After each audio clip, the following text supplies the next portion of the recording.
Qo'yam spekti o'rtoq, menga qara. Bugun choyxona meni galimaydi. Lochin firmasi go'sht mahsulotlarini qilib stolga qo'ymoqchiman. O'rtoq, yig'ib oldim hammasini. Qara. Mana butun O'zbekistonda trend bo'layotgan ziralligingdan ham qo'shganmisan? Menga qara. Kech payt yana uyingga kira olmagan xotiringdan ruxsat so'rab chiqasan-ku sen choyxonaga. Boraverib o'taman o'zim. Kutaman. Xo'p. Assalomu alaykum. Men bu saskiz bilan 1 litr yog'ingizni qarzga berib tura olasizmi? Hozir o'taman o'rtoq. Sardor ham kelibdi. Sizlar kirib turlaring.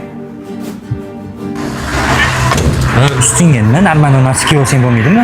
Firmani hammasini haydab keldingmi? Tavba qildim. Bo'loko tez-tez shuncha bola kutib o'tiribdi. Alohida telefon qilib chaqirish kerakmi seni choyxonaga? Yur. Ey, o'g'il bola, erkak kishi degani birinchi oilasini zo'r qilib qo'yadi-da, keyin ko'chaga chiqib 5 million 10 million xarajat qiladi. Sen mana bitta bolalarni oldida ochko ishlayman deb yuribsan, lekin ayoqda ayoling do'konga kelib qarzga narsa bering, bu xittiring, bu xittiring deyapti-yu. Sal erkak bo'lgan.